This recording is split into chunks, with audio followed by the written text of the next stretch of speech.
Well, good afternoon, everyone. My name is MightyStream. Today is July the 2nd. I'm brought to you by Hope Through Navigation, and this is our Hood Recovery Services. I'm looking forward to doing your Just for Today in a meditation for July the 2nd. You can reach me at recoveryofhope21@gmail.com. Let's go ahead and get into this. Let's see here. All right, comparing. Wow, this should be good.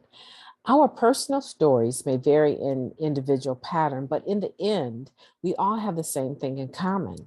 Taken from basic text, page 87.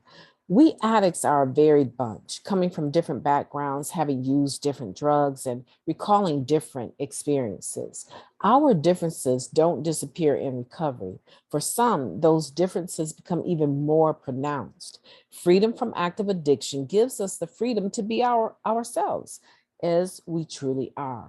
The fact that we are all recovering doesn't mean that we all necessarily have the same needs or goals.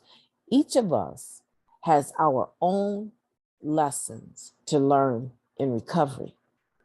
With so many differences from one addict to the next, how do we help one another in recovery, and how do we use each other's experience? We come together to share our lives in light of the principles of recovery.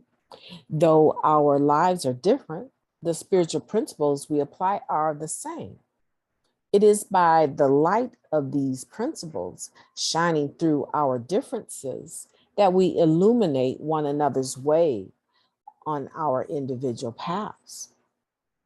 We all have two things in common: addiction and recovery. When we listen carefully, we hear others tell of suffering from the same disease we have suffered from, regardless of their specific backgrounds. When we open our ears, we hear other addicts talk of applying spiritual principles that promise hope to us as well, regardless of our personal goals. Just for today, I have my own path to follow. Yet, I'm grateful for the fellowship of others who suffered from addiction and who are learning to apply the principles of recovery, just like me. I like that. I like comparing. I like the topic of it, the essence of it, the spirit of it, is that although we have these two things in common, addiction and recovery, the way that you might need to apply the spiritual principles of recovery to your particular life, your particular circumstances, will be different than the way that I will need to, although those spiritual principles are ultimately the same. The spiritual principle of, let's say, love. Okay, so if you are a person who is a parent, you're not only a parent, but you also have grown children and you have grandchildren.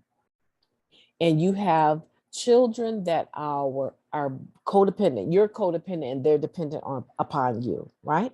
Okay, so at some point in time, you notice that your grandchildren are not relating to their parent, your child, in the way that children and parents normally relate.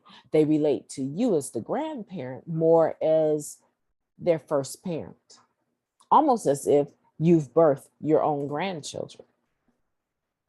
So love in that instance would look different. If you're the parent and you're noticing that your child does not have the parental influence upon your grandchildren that they should, your love for your child would cause you to act differently because you need for your child to cut that umbilical cord and stop depending upon you to parent their children or your grandchildren. Okay, so I hope you followed me on that. Love would look different in that situation. Love would take the form more of tough love, because now you need to correct your child and say, listen, I don't mind you dropping Jimmy off, every Saturday. But it's ridiculous for you to think that I'm going to run him to school on Monday because you haven't come back to get him. And then he comes home on Monday to my home. And sometimes he doesn't even see you to Tuesday or Wednesday because he is so comfortable at my home and less comfortable in the home that you built for him. You're the parent. You need to correct that.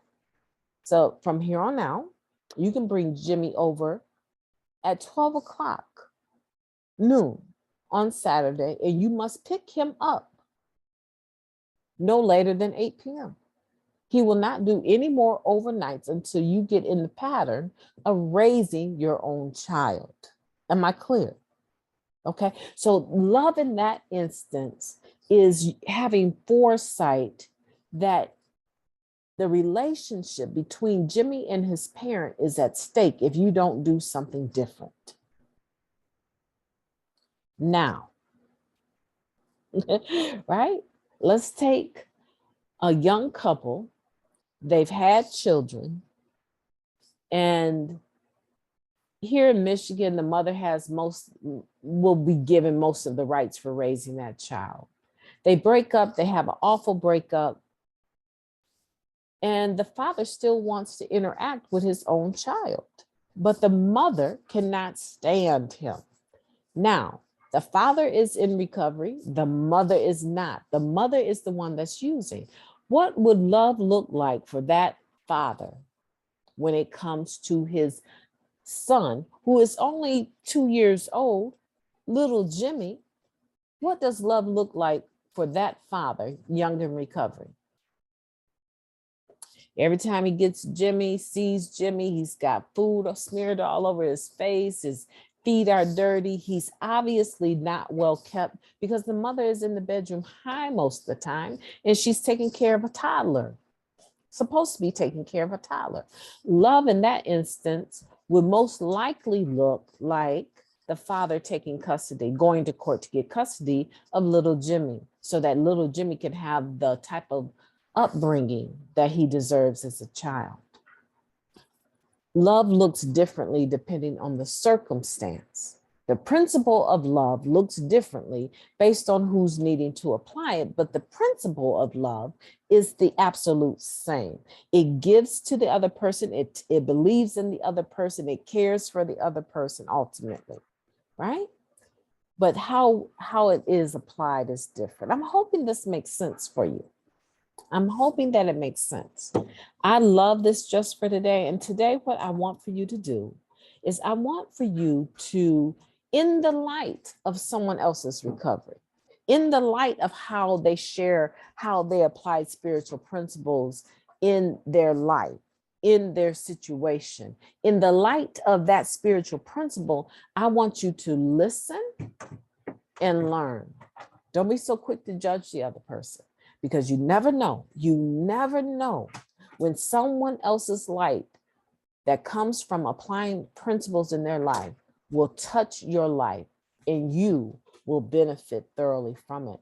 You know, my name is MightyStream. I love doing the Just for Today. The weekend, for some reason, is a little bit awkward timing wise, but I will talk to you tomorrow. Have a beautiful weekend.